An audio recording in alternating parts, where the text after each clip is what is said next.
Assalamualaikum teman-teman semuanya. Semoga usaha kita semua laris manis ya. Saya akan membahas tentang hutang piutang di warung sembako. Dari zaman dulu sampai zaman sekarang, yang namanya hutang piutang sulit untuk dihindari. Apalagi kita yang warung sembako masih menjual minyak kiloan, jual cabai, bawang. Pasti 1.000-2.000 ada saja pembeli yang hutang. Kecuali warung kita sudah pakai mesin kasir. Sebelum kita menolak pembeli untuk tidak berhutang di warung kita, pahami terlebih dahulu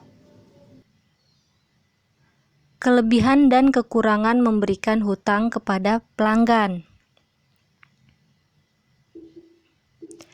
Ada kelebihan dan kekurangan kita memberikan hutang di warung sembako kita. Kelebihannya yaitu, yang pertama, menjadi daya tarik untuk warung sembako kita. Yang kedua, cepat mengalami pemutaran barang dagangan. Sementara kekurangannya yaitu, apabila tidak dibayar hutangnya akan berdampak pada kerugian warung. Kemudian rentan terjadi konflik atau pertengkaran saat ditagih hutangnya. Lalu apa yang harus kita lakukan untuk memberikan hutang ke pelanggan?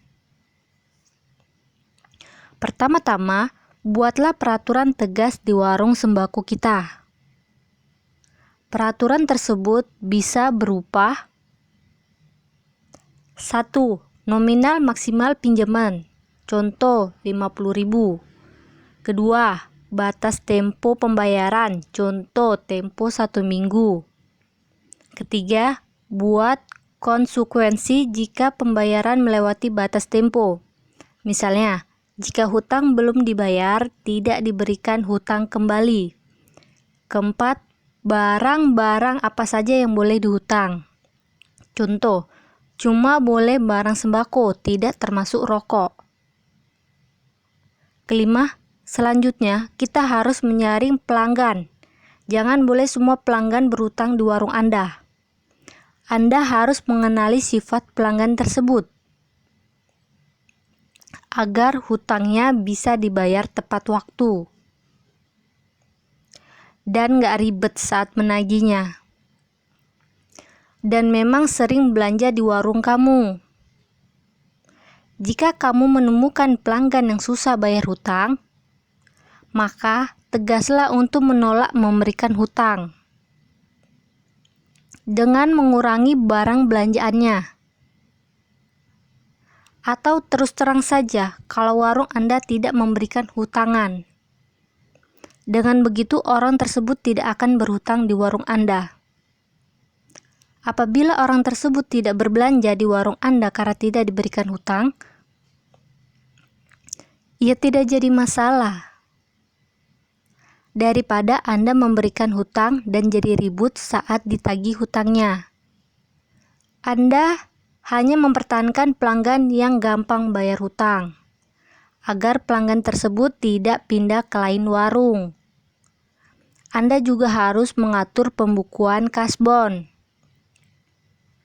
agar modal Anda tidak banyak di tangan pelanggan. Dengan Anda melihat pembukuan, Anda akan mengetahui berapa banyak modal Anda yang ketahan di pelanggan. Anda juga harus mengontrol kasbon tersebut dan menagih hutang ke pelanggan.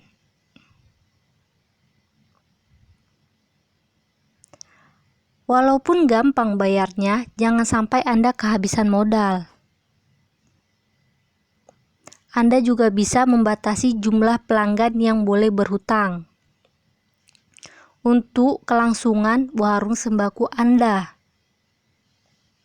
Buatlah tempo waktu yang tidak terlalu lama. Hutang tidak boleh lebih dari 1 minggu. Dengan begitu, Anda tidak perlu pusing-pusing mikiri hutang pelanggan yang susah bayar. Ketegasan yang Anda buat di warung sembako dapat menghindarkan Anda dari kebangkrutan. Karena warung bangkrut salah satunya disebabkan dari hutang. Jadi ketegasan Anda menentukan nasib warung sembako Anda. Kalau saya pribadi, saya tetap memberikan hutang, tetapi ke pelanggan yang lancar bayarnya.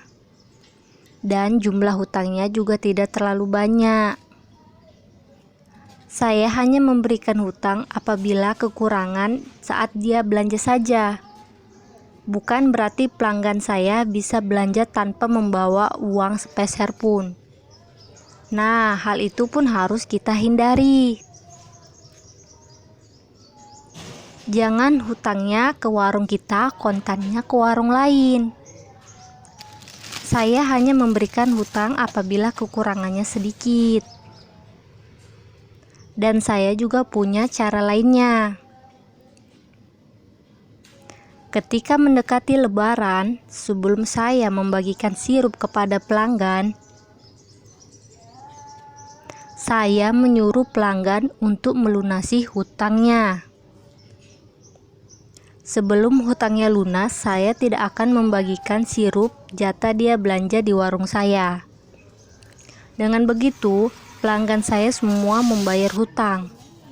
Dan Lebaran buku kasbon saya bersih dari hutang piutang. Saya buat seperti itu agar pelanggan saya hutangnya tidak sampai bertahun-tahun. Semoga apa yang saya sampaikan ini bisa bermanfaat buat teman-teman. Dan saya mohon dukungan untuk channel saya, agar saya lebih semangat lagi membuat konten-konten di warung sembako saya. Teman-teman cukup like, komen, jangan lupa subscribe-nya ya. Terima kasih. Nonton sampai habis.